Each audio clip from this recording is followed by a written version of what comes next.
Hello darling. कौन है ये लड़की? लड़की? कौन लड़की?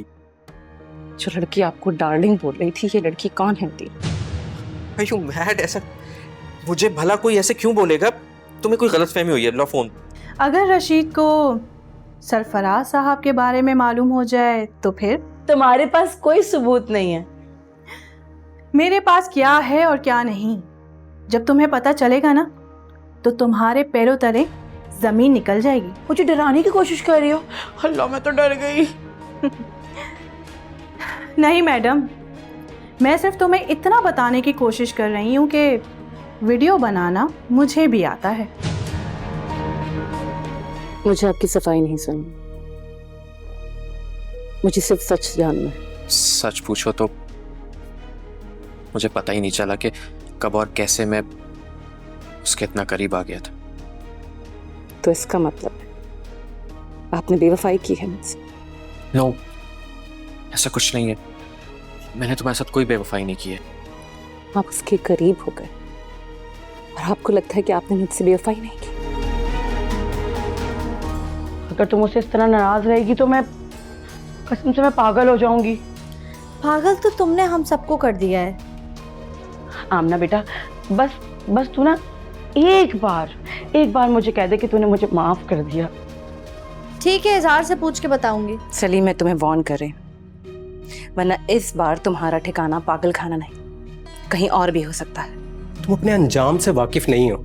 मेरे अंजाम की तुम फिक्र मत करो, क्योंकि मेरा अंजाम जैसा भी होगा कम से कम तुम जैसे शैतान के हाथों नहीं होगा। तो मुझसे क्या चाह रहे हो?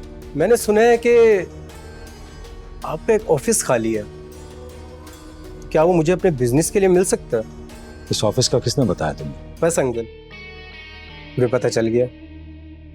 अब किसी ना किसी तरह ऑफिस मेरे हवाले कर दें। वैसे छोटी अम्मी, आपकी हिम्मत है, आपने इतना सब बर्दाश्त कर लिया। जो कुछ हुआ अच्छा नहीं हुआ। अच्छा अब छोड़ो, जाने भी दो ये बात। आपका दिल कितना बड़ा है। बस घर के सुकून के लिए दिल तो बड़ा करना पड़ता है ना। आप सही कह रही हैं। काश अम्मा भी ये बात सीख लें। तुम फिक्र मत करो, एक दिन आएगा जब वो सीख जाएगी। आदि को हासिल करना मेरी बहुत बड़ी ख्वाहिश है। मुझे खुशी होगी कि अगर इस ख्वाहिश को हासिल करने में मैं तुम्हारी मदद कर सकूं। तुम और मैं एक ही कश्ती के सवार हैं और हम दोनों एक दूसरे की मदद से ही साहिल तक पहुंच सकते हैं। तुमने बिल्कुल ठीक कहा। अब या तो हमारी कश्ती पार लगेगी या फिर इनको भी कश्ती में लेकर डूबेंगे। सोचना पड़ेगा। बहुत बुरी हूं ना मैं? बुरी? हाँ, बुरी भी शायद कुछ अच्छी होगी।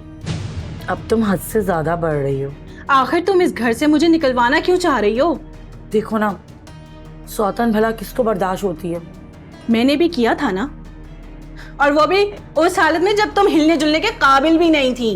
जिस तरह आप उनके अकेलेपन से खेल रही हैं ना, मुझे सब पता है। मैंने कुछ नहीं किया है बीबी, और ना ही मेरा सरफराज से कोई वास्ता है, समझी? वास्ता तो है। आप कहीं तो वीडियो भेजो आपको। या अल्लाह, क्या मेरी वीडियो इतनी वायरल हो गई कि हर किसी के पास पहुंच रही है? आपको शर्म नहीं आती ये सब करते हुए? ये मेरी जिंदगी है, मुझे मेरे लिहाज से गुजारने का पूरा हक है। अम्मा खुदा के वास्ते, हम यूरोप में नहीं रहते, हमारे माशरे में कुछ पाबंदियां हैं। हाँ होगी, भला ये भी कोई जिंदगी है? अम्मा, अब्बा ने हमेशा तुम्हारी सुनी है और तुम्हारे हर आराम का ख्याल रखा है। बेटा जी, इज्जत ना हमेशा पैसे से होती है। जिसके पास होता है ना पैसा, तो सामने वाला पूछता है कैसा। तो ये मैं अपनी पुरानी मोहब्बत और पैसे की मोहब्बत में अंधी होके कर रही हूँ। आप यहाँ क्या कर रही हैं? ये मेरा घर है, मेरा यहाँ ना मना है क्या? मुझसे अदील ने कहा है कि आपको किसी भी किस्म की तकलीफ नहीं होनी चाहिए। अच्छा, तो आदि को मेरा इतना ख्याल है? हाँ, आपको बहनों की तरह चाहते हैं। एक्सक्यूज मी कजन, किसी के कहने से कोई किसी की बहन नहीं बन जाती। अब वो उनकी सोच है और ये आपकी। आदि, मुझे एक बात बताओ, मुझ में ऐसी क्या कमी थी? फिर मुझे क्यों ठुकरा दिया? मलाइका, मैंने तुम्हें पहले भी कहा है, मैंने हमेशा तुम्हें अपनी एक अच्छी दोस्त और बहन की नजर से देखा है, and nothing more than that. मेरा दिल तोड़ा है दिल। मैं तुम दोनों का रिश्ता खत्म कर दूंगी। मुझे मालूम है कि नाकाम मोहब्बत का दर्द कैसा होता है। तो तुम भी किसी के मोहब्बत के मारे हो। अमेजिंग। तो किसने तुम्हें ये दर्द दिया है वैसे? उसका नाम अनीला है। क्या? अनीला? तो मैं बस अपनी बेवफाई का इंतकाम लेना चाहता हूँ।